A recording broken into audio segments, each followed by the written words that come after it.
So, working on the homestead here, we got a couple of these big log pushes here. Where when they logged off the property, you can see the big trees. And they logged off and cleared this area over here. Made a nice pasture out of it.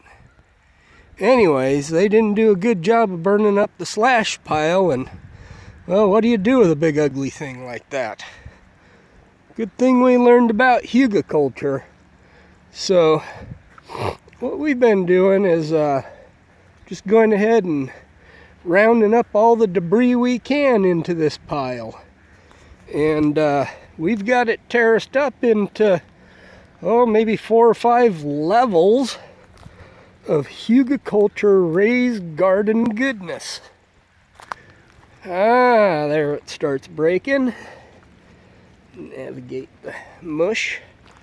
Alright, you can see that log push. And here you can start seeing some of the terraces. Now, these raised beds here, we did last spring out of this. It looked like that last spring over there. And well, we layered it up with the horse snot and all kinds of stuff. And cleaned up the yard and packed it into these terraces and raised a garden on it. And it did really well. One of the things I would have to mention about a Hugelkulture mountain like this, we call it the mountain anyway, is because of the size of it, it creates its own air current.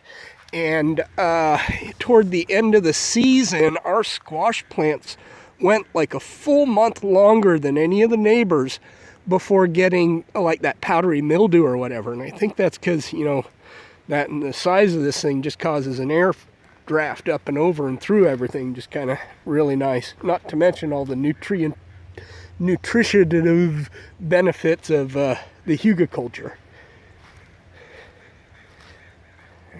Here we are. Let's see, there's some plants that we left to go to seed. Didn't do a lot of management at the end of the season, just kind of let the deer have it.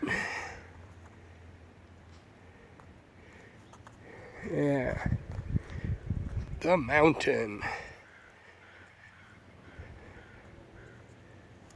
All hugeled up.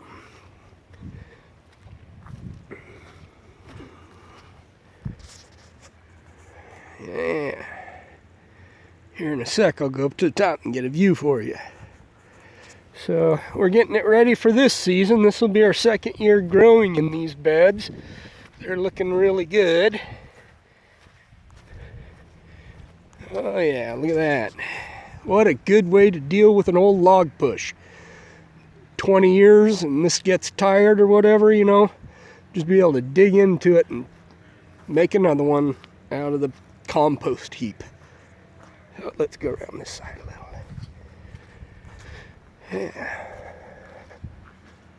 Yeah, so, we just keep chipping away at it, putting the yard debris that we generate, the grass clippings, the horse snot, the,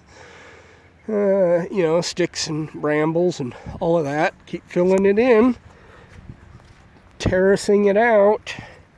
We do like to cap it with some nice organic bought pre-compost mix for the grow surface, especially since this is a young hugel mound. Putting down some chip for our walkways. Yeah, let's go up top. So as we go up top here, of course, just filling in the holes, brown paper, all our vines and straw and all of that stuff, and then just keep walking it out, solidifying it.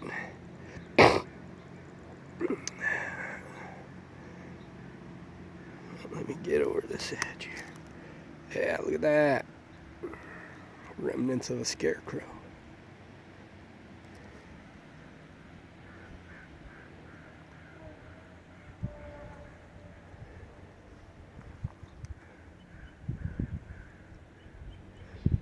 So this whole face, south face of this, used to just be a bunch of log push stumps like that. Now look at it, it's much nicer. It yields a lot of food, enough so that we take some to market.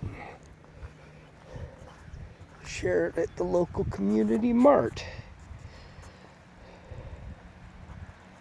Here we go. Take a look at how it goes. Yeah. All the beds are, you know, arm reachable from the one path. I think this is some leftover bok choy. There's some kale. That's just going to go crazy seeding this spring.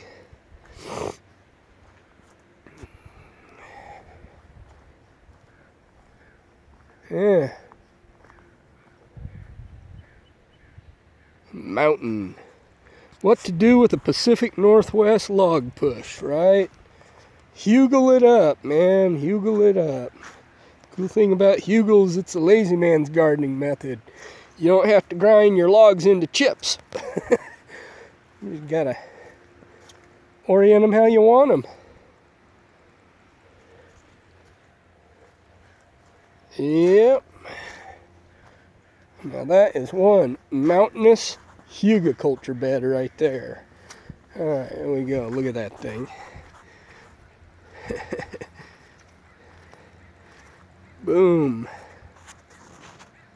Man, and that looks so much better from the yard now, especially when that flushes out with food.